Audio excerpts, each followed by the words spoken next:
The general session starts now. The host of today's show, and backed by popular demand, Mark Mayfield. Ladies and gentlemen, our colors will be presented by the Navy Junior ROTC from Smithson Valley High School in Spring Branch, Texas.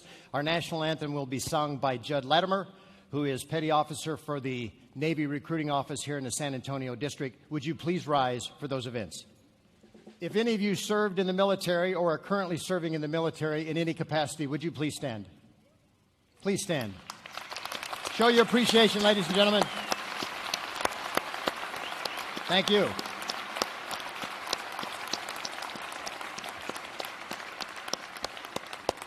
I don't know about you, but I think the country would be a lot better off. There would be a lot more unity if we started every meeting with a flag salute, with a pledge of allegiance, and with a recognition of our veterans. Thank you. Thanks. I first just wanted grandkids for revenge. That was it. But then I found out how much fun they are, and I'm not going to give a lot of stories, but I do have to give you this one. My 5-year-old granddaughter, last week, the ice cream truck came rolling through. And, of course, by the way, that's how you can test a child's hearing. They can hear an ice cream truck 5 miles away. Mm-hmm. Yep. And I said, do you want to get some ice cream? And this is what my 5-year-old granddaughter said. No, Papa, I don't have enough money in my money jar. And so I've got to get more money in my money jar before I buy ice cream. Now, what that means is that my 5-year-old granddaughter understands economics more than Congress. I think my granddaughters do too. Yes. They do too. Yeah. Yep. Right. Anyway, so enough for the grandkids. All right, there's been a lot of talk about trade. Let's bring up one specific issue. Cuba and Cuba trade, obviously, is in the news. What could that possibly mean for... Thank you. Mr. Secretary, first of all, I'm going to miss you. There are politicians and there are statesmen. You, my friend, are the latter. Thank you. Appreciate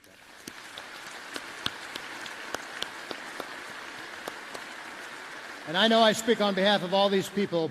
We thank you for being our ambassador the last year, and we wish you the very best. God love you. Thank you very much. Thank you. Thank you. We all know that a cat lands on its feet.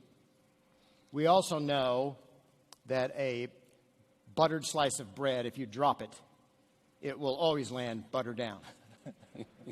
So my question, as an honorary farm boy, I would pose this. If you buttered the back of a cat,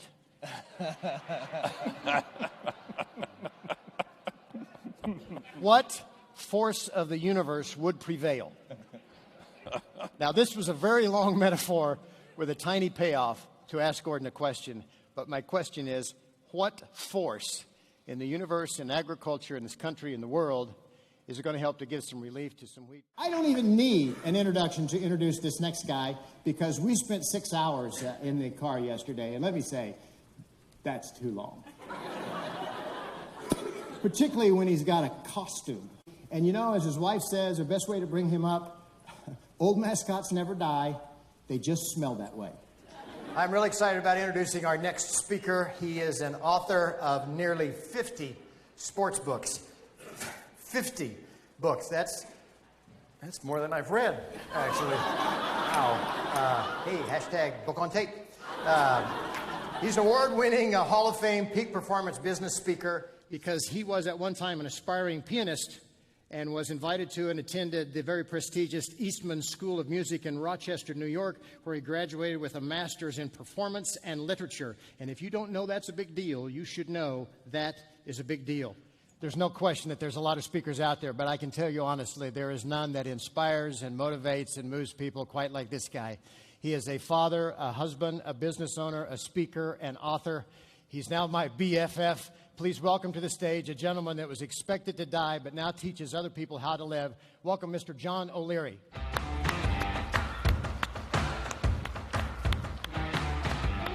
What's up, BFF? Now you're probably thinking, it's time for a break. This is not a break. I repeat, this is not a break. It's kind of like that top step on a ladder. They say this is not a step. It looks like a step. You think it's a step, but it's not a step. This is not a break. This is a dessert opportunity, all right? I know every audience wants more than theory. I know that I'd like to be able to walk out of a meeting after hearing a presenter with a piece of information that when they put in practice, it would put money in their pocket. Would you like that?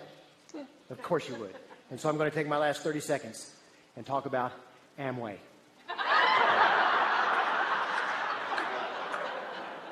I'm kidding. My sister's an Amway dealer. She hates that joke, but it's just a joke. But I am going to end by telling you something that you could use that would put money in your pocket. Not too long ago, I'm doing some paperwork, and I race through my paperwork like a good jerk would. I take these letters I've prepared, I run to the mailbox, I throw them in the mailbox, I flip up the flag. I'm done! Did I double check those letters before I put them in the mailbox? No, it's not what I did. One of the letters didn't get a stamp on it. But it's stuck in between all the letters that have stamps. And lo and behold, that letter without the stamp came back to me. Why? Well, postage was due. Now, how did they know where to send it? Well, my name and address was in the upper left-hand corner. So I got to thinking. Now, this is going to save you a lot of money.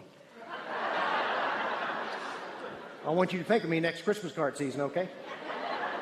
Next time you want to mail a letter, wherever you want to mail it to, you put that name and address in the upper left-hand corner. Put your name and address right in the middle. Folks, I have not bought a postage stamp in 12 years. You've been a good group. God love you. Thanks for having me here. You've been terrific. Thank you very much. Thanks.